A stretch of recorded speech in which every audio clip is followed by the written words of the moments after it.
eu quase cometi um suicídio. Eu praticamente atentei contra a minha própria vida por conta do meu ex-marido, pai do meu filho.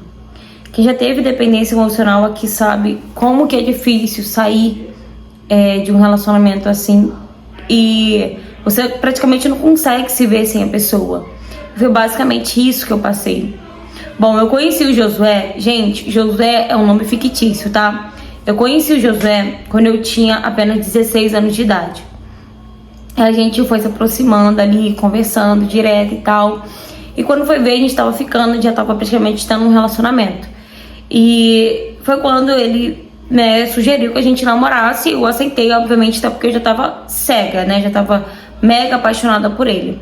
E meus pais gostaram dele, meus pais aceitaram de boa. Por mais que meu pai fosse um pai, chato, rígidozinho, ele aceitou de boa. O Josué, ele me tratava muito, mas muito bem. Ele me tratava igual a princesa. Ele mandava flores pra mim, ele mandava chocolate. Quando era meu aniversário, ele que fazia questão de preparar surpresa e tudo mais. Então, ele fazia de tudo pra me agradar. E isso fazia com que meus pais gostassem dele, por ele tratar, obviamente, a filha deles bem. E nisso, o Josué, gente, ele foi meu primeiro homem pra tudo. Eu era bebê, né? Eu nunca tinha beijado na boca. Então, meu primeiro beijo na boca foi com ele. Eu perdi a minha virgindade com ele também. Só que não com 16 anos de idade. Quando eu conheci ele com 16 anos de idade, ele tinha 17 anos de idade. Quando eu tava com 17 para 18 anos de idade, foi quando eu perdi a minha virgindade com ele. Foi quando a gente teve relação, começou a ter relação. E nisso, como a gente tava tendo relação frequentemente, eu decidi contar pra minha mãe que eu e ele, já havia tido relação. Minha mãe, obviamente, ficou chateada, né? Meu pai também ficou muito chateado, até porque meu pai queria que eu casasse virgem, que eu casasse direitinho, assim como foi com ele e com a minha mãe. Só que nem sempre a gente segue as crenças, né? As mesmas coisas que nossos pais. E meu pai também ficou chateado por conta disso. E minha mãe, ela nunca tinha conversado comigo sobre educação sexual, né? Nem minha mãe, muito menos meu pai. Meu pai não ia falar sobre isso. Com certeza ele nunca ia falar sobre isso comigo. Então eu nunca tive orientação, né, nessa parte. E acabou que eu engravidei. Quando eu engravidei, os meus pais ficaram furiosos com o Josué. E aí chamaram ele e tal, sugeriu que ele viesse morar com a gente, até porque agora, querendo ou não, ele ia ter que me assumir de vez mesmo, sabe? Como agora mulher dele, porque eu tava grávida dele. E nisso, ele obviamente não aceitou. E vocês já vão entender o porquê que ele não aceitou. Ele não aceitou ir morar com a gente, né, lá em casa. Mas aí ele sugeriu que eu fosse morar com os pais dele. E nisso, meus pais conversaram com os pais dele. Os pais dele falaram, né, obviamente, que ele ia ter que assumir. Então, que eu podia ir morar com ele. E eu fui morar com ele. Fomos morar junto e tal. E aí o pai dele começou a fazer um quartinho, né, com um cômodo, com banheiro, no final, né, da casa deles. Ele fez esse quartinho pra gente, que é pra gente ter um pouco mais de privacidade. Só que quando o bebê nascesse, a gente ia ficar na casa da mãe dele, até porque a casa da mãe dele era grande, o quarto do Josué também era grande. Então, seria melhor que quando tivesse bebê, a gente voltasse ali pra casa, né, dos pais dele, que era no mesmo quintal. E quando a gente, né, começou a morar nesse quartinho, o Josué começou a ser uma pessoa totalmente diferente. Ele me deixava sozinha e saía, chegava de madrugada, ou então ele chegava no outro dia de manhã. Ele começou a gritar comigo, começou a ser grosso comigo, arrogante, sabe? E eu passava por tudo calada. Eu não falava nada pra mãe dele, né, e pro pai dele, nem pros meus pais. Eu sempre passei por tudo calada, sozinha. Então, isso também, acredito que pesou bastante pra mim, por eu não falar, por eu não pedir ajuda pra alguém. E nisso ele começou a fazer isso direto. Até que teve um dia que a gente teve uma briga e ele me empurrou, sabe, assim, pra cama. Só que acabou que eu bati com isso aqui na cama, né? Na madeira da cama, que era uma cama de madeira, né? Com colchão em cima, aquelas camas antigas. E aí eu bati com isso aqui, né, na madeira, e eu comecei a sentir muita, mas muita dor, muita cólica. E aí eu fui e pedi ajuda pros pais dele, porque depois disso ele saiu de casa. e falei que eu tinha caído, ou seja, menti sobre o que tinha acontecido. E aí ela perguntou por ele, eu falei que ele tinha ido na rua resolver uns problemas e tal, algumas coisas. E só que não, gente, ele tinha ido pra farra mesmo.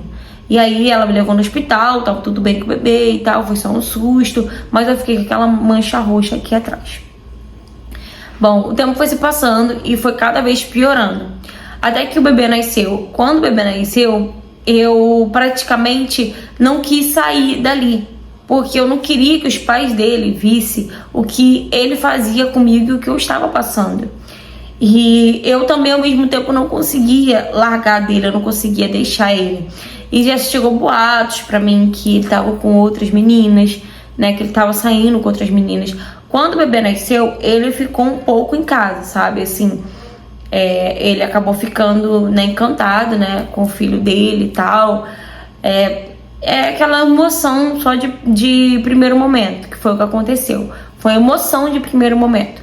Ele ficou emocionado, né, ficou super feliz. Então, assim, no primeiro mês, ele ficou ali comigo, né, direto. Só que depois, do segundo mês pra lá, ele começou a fazer tudo que ele fazia, sair, chegar no outro dia, ou então chegar de madrugada. Ele já chegou a passar 2 dias fora de casa, sem dar notícia nenhuma, sem atender telefone, sem responder minhas mensagens.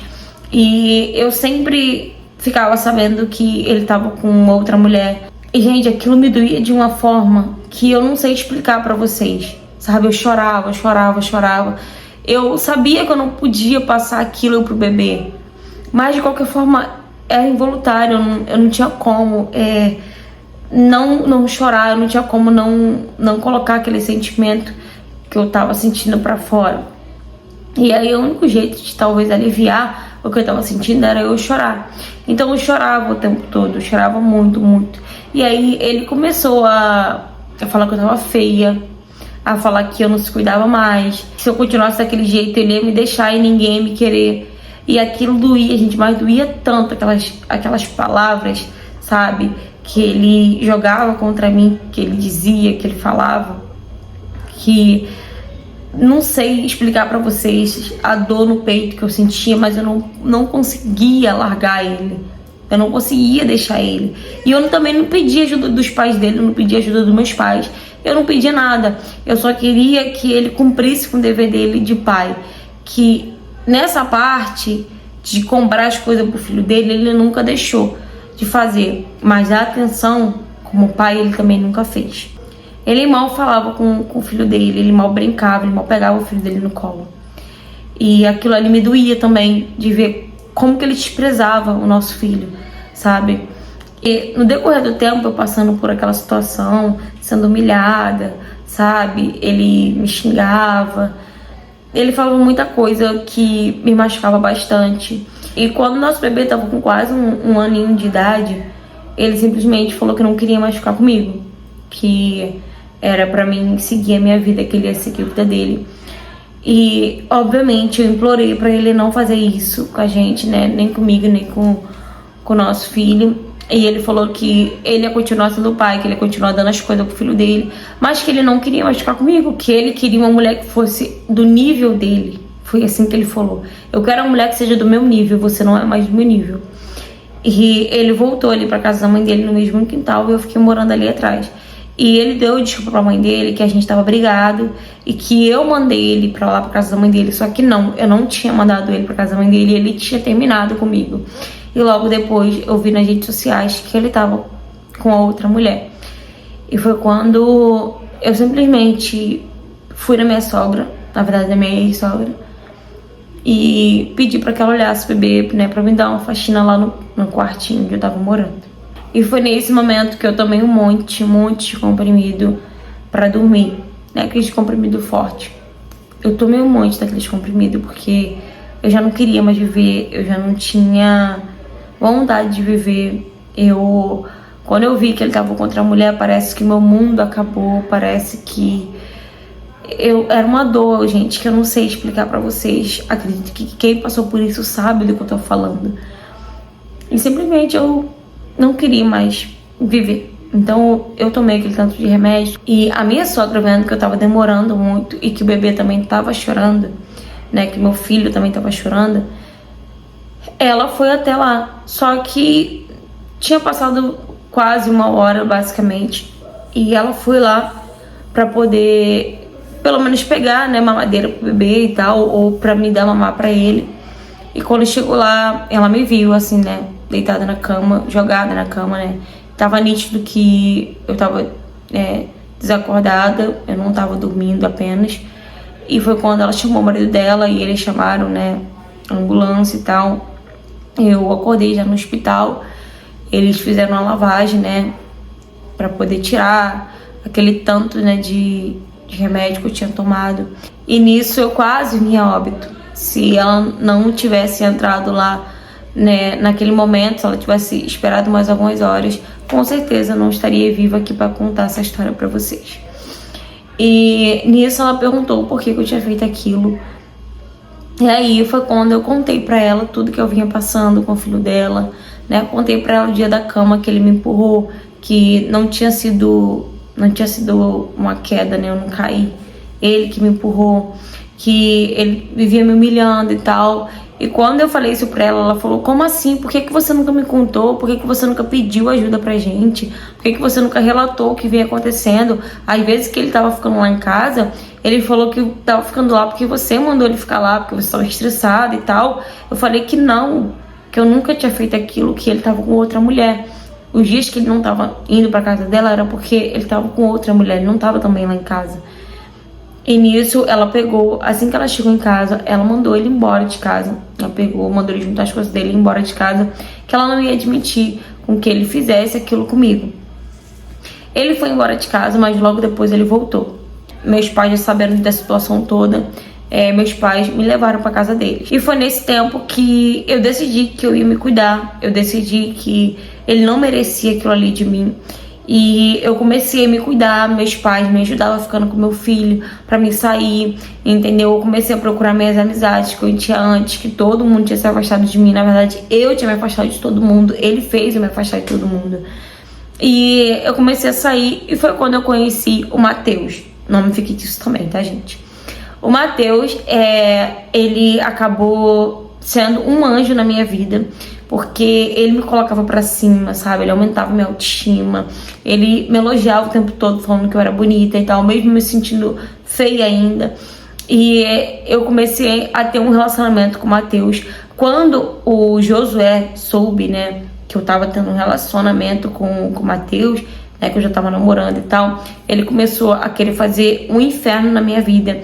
E ele ia lá no portão da minha mãe, falando que queria ver o filho dele, que não ia deixar o filho dele ser criado por outro homem. Só que ele nunca criou o filho dele, ele nunca se importou com o filho dele.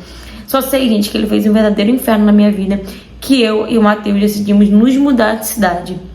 Hoje a gente mora em outra cidade. Eu sinto muita falta dos meus pais, porque não é sempre que a gente pode visitar ele, nem eles podem visitar a gente, entende? E eu acho muito injusto, sabe, eu ter que me mudar, né, por conta de um homem que me fez sofrer, que fez praticamente eu quase tirar, né, a minha própria, porque eu não aguentava mais sofrer do tanto que eu sofria. Eu, lá onde eu morava, na cidade dos meus pais, eu denunciei ele, fiz BO, né, fez o boletim de ocorrência contra ele, eu pedi medida protetiva contra ele, mas não adiantava, gente, não adiantou de nada, né? Sabe como é que é a justiça daqui do nosso Brasil.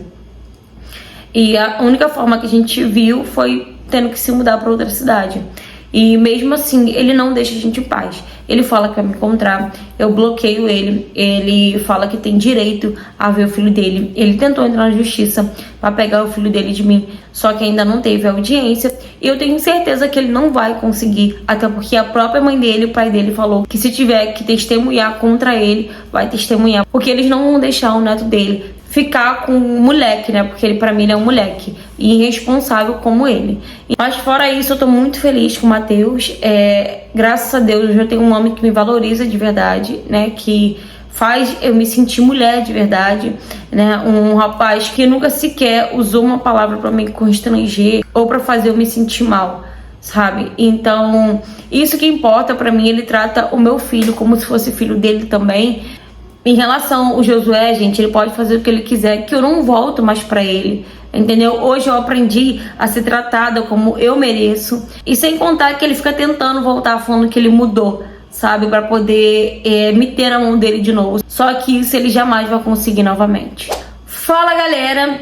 Gente, hoje eu trouxe aqui pra vocês uma história de dependência emocional, relacionamento abusivo, né, que envolve ali vários fatores, né, e é sempre assim, né, gente? Eles humilham, né, eles falam da aparência, ele coloca a autoestima da mulher lá embaixo e achando que, tipo assim, a mulher vai ficar submissa a ele o tempo todo, que a mulher nunca vai acordar.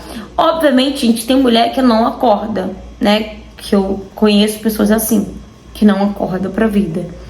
Prefere passar, prefere viver no verdadeiro inferno do que acordar pra vida e tentar, né, seguir a vida de uma outra forma. E essa menina, ela precisou, né, quase perder a própria vida pra poder ela acordar, né, e ver que ele não merecia aquilo ali dela, né, que o filho dela precisava dela. Então, quando ela acordou pra vida, quando ela viu que ela poderia sim ser feliz sem ele também, ele simplesmente ficou incomodado, porque ele queria ter ela ali, mas ele queria ter ela ali para poder ele ter o controle dela, ela como se fosse uma propriedade dele, mas não porque ele amava ela ou algo do tipo, porque nem o filho ele dava atenção. Ah, mas ele dava as coisas pro filho dele. É mais que obrigação dele. É mais que obrigação dele dar as coisas pro filho dele. Mas atenção de verdade, amor, carinho, ele não dava. Então ele não é pai, ele não tem nem por que tá pedindo a guarda do filho dele. Porque quando o filho dele morava com ele, ele nunca foi um pai de verdade. Então agora ele quer ser. Mas isso tudo é porque ele tá vendo que ela tá feliz, né, que ele perdeu de vez. Porque é sempre assim, quando vê que perdeu, aí quer voltar atrás, quer se lamentar, quer fazer a cena, quer fazer o teatrinho deles. Porque esses homens abusivos, eles são assim, gente. Quando eles veem que tá perdendo, eles vão lá e tentam puxar de novo, né, aí começa a ser um amor de pessoa. Quando ele vê que tá com a pessoa de novo, totalmente na sua mão, ele simplesmente começa a fazer tudo novamente e até pior. Então, pra você que tá passando por algo assim, que tá passando por um relacionamento abusivo desse jeito, gente, acorda pra vida. Eles não vão mudar. Se vocês estão esperando mudança, se com 1 ano, 2 anos, 3 anos não mudou, não tem mais mudança, gente. Não existe mudança. Então acorda pra vida, entendeu? Sai desse relacionamento abusivo. Eu já vi muitas mães, né, colocando os filhos como desculpa. Ah, porque vai ficar longe do pai. Ah, porque é o pai dos meus filhos. Gente, independente. A criança não vai morrer por conta disso, não. A criança vai continuar tendo o pai dela. Agora, não coloque isso como desculpa pra você sair desse relacionamento. E infelizmente a gente vê muitas, mas muitas pessoas passando por relacionamento assim e não consegue sair de jeito nenhum, né? Infelizmente. E às vezes, a maioria das vezes, ainda encobre o que o companheiro faz, né? O companheiro abusivo faz. Mas, infelizmente, a gente não pode ajudar alguém que não quer ser ajudado. Eu fico muito feliz que você conseguiu acordar pra vida e que você conseguiu encontrar uma pessoa que te trate da forma que você merece, que te trate como uma mulher de verdade e que trate seu filho também, né, como deveria ser tratado pelo pai, que não foi pai, né, gente, que não é pai, só quer fazer graça agora porque viu que perdeu. Desejo toda a felicidade do mundo pra você, tá bom? E se você já passou por algo parecido ou tem qualquer tipo de história pra me contar, seja ela qual for o tema, me mande mensagem no direct do Instagram, tá? Curta bastante, comenta bastante, compartilha bastante esse vídeo pra gente estar enganjando mais aqui o canal e eu estar trazendo mais histórias aqui pra vocês. Espero que vocês tenham gostado da interpretação da história. Me desculpe, gente, pelo barulho, porque tá tendo obra aqui na vizinha, então impossível, né, não ter barulho, mas mesmo assim eu não queria deixar o canal sem vídeo, tá, gente? Se você não for inscrito no canal, aproveita e se inscreve aqui. Um beijo e até o próximo vídeo.